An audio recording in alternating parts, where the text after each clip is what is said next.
കേട്ട സ്ഥിതിക്ക് നമ്മൾ വിചാരിച്ചു രാജേട്ടൻ ഒരു സപ്പോർട്ട്, അതായത് രാജേട്ടൻ പൂർവാദ്യം തിരിച്ച് ഇങ്ങോട്ട് എപ്പോഴും ഒരു support.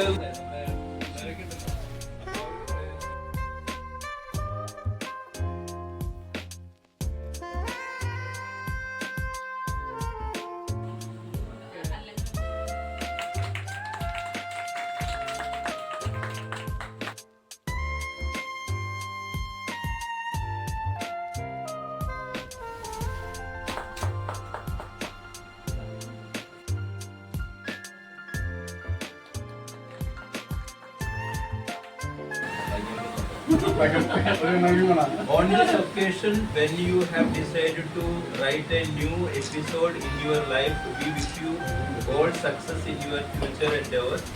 Thanking you for leading us from the front for over 2 decades.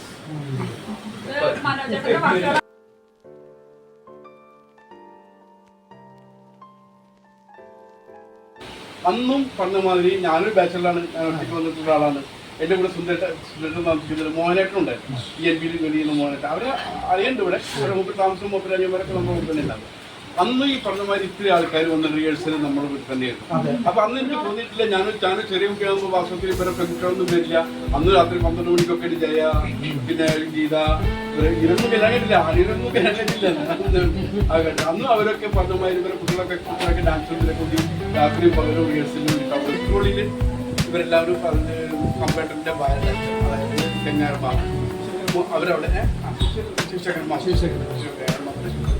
ശിവശങ്കരമാവി ബാലക്കൊക്കെ കണ്ണന്മാർ നഗറിൽ ഗവൺമെന്റ് കോളനിയിലാണ് താമസിച്ചത്. അന്ന് അവർ പിന്നെ അതിൽ മാധവേട്ടൻ വരികയായിരുന്നു, നാരായണേട്ടൻ അവിടെ ശരിയായിരുന്നു. അവരൊക്കെ ഒരു ചീട്ടുകളി ടീമുണ്ടായിരുന്നു. ആ 80 കാലങ്ങളിലാണ് കേരളത്തിൽ നമ്മുടെ KKPSന്റെ അന്ന് കുറ്റിപ്പുറത്ത് വെച്ചിട്ടാണ് TV-യിൽ വെച്ചിട്ടാണ് മീറ്റിംഗ് ഒക്കെ കേട്ടിട്ടുണ്ടാകുന്നത്. കുറ്റിപ്പുറം റെസ്റ്റ് ഹൗസിലാണ് നമ്മുടെ പാലക്കാട് താമസത്തിൻ്റെ മീറ്റിംഗ് അവിടെ നടക്കുക. അന്ന് അങ്ങനെ കൂടുതൽ ഒന്നും പറ്റിയില്ല, വലിയ കാരണം പഠിക്കുമ്പോഴല്ലേ ഞാനും പ്രോവിൻ ചെയ്ത അപ്പോൾ ചന്ദ്രൻ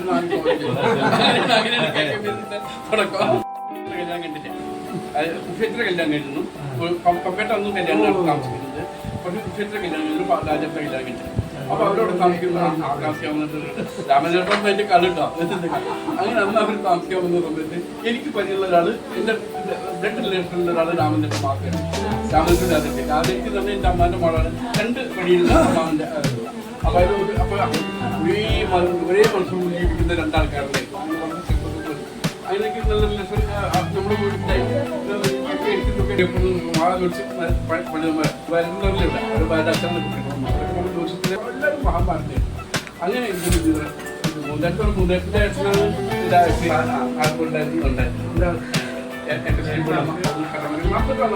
ഇന്നലെ ഇപ്പൊ എല്ലാവരും ഓട്ടോടെ നടക്കുന്നില്ല. അങ്ങനെ നടക്കുന്ന അപ്പൊ എനിക്ക് എന്തോരം കഷ്ടകാലത്ത് ഞാനൊരു എയർപോർട്ടുകാരനാണ്. ഒന്ന് വരണം. അപ്പം ഞങ്ങള് പവായിൽ IIT ആദ്യം നമ്മൾ ഉയർത്തുന്നെങ്കിൽ പിന്നീട് അവർ കുറെ കല്യാണമുള്ളൊരു പ്രശ്നം ഉണ്ടാവില്ല. നമ്മൾ ചെറുപ്പം തന്നെ എല്ലാവരും അറിയാം, ഇല്ല ഡയറക്റ്റ് അങ്ങനെ എല്ലാവരും അറിയാം. അപ്പൊ അതുകൊണ്ട് എനിക്ക് അവിടെ പ്രശ്നം ഉണ്ടായിരുന്നില്ല. അങ്ങനെ എനിക്ക് 6 മണിക്കുള്ളൊരു സ്ലോട്ട്, അത് 4 മണിക്ക് ഫുള്ളില്ല, ബെഞ്ചൊക്കെ കൂട്ടിയിടും. അത് കഴിഞ്ഞ പരിപാടിയൊക്കെ അങ്ങനെ അത് നടന്ന് 1 കഴിഞ്ഞു, 2 കഴിഞ്ഞു, 3ാമത് കഴിഞ്ഞു. 3ാമത്തെ ഇല്ല, 2 കഴിഞ്ഞപ്പോൾ എന്ത് വെച്ചെന്നറിയോ, ഈ കല്യാണങ്ങളുടെ ബ്രക്റ്റ് നമ്മളെല്ലാം അറിയുന്നത് സീരിയസ് ബ്രക്റ്റ് അതൊക്കെ അവർക്ക് കുറച്ച് സീനിയറായിട്ട് ആൾക്കാരാണ്. പിന്നെ എനിക്കെന്താ പറയുക, എനിക്കൊരു ബേസ് ഇന്ന ആരും അറിയില്ല. അത് ഇപ്പോ മോഹനേട്ടോട് സംസാരിക്കുമ്പോൾ പറയും പീലാമ്പേട്ടുണ്ട്, അത് പീലാമ്പേട്ട് SGS CGS അവിടെ നല്ല റേറ്റിംഗ് ജോലി ചെയ്യുന്ന ആൾക്കാർ. അങ്ങനെ നമ്മൾ ചോദിക്കും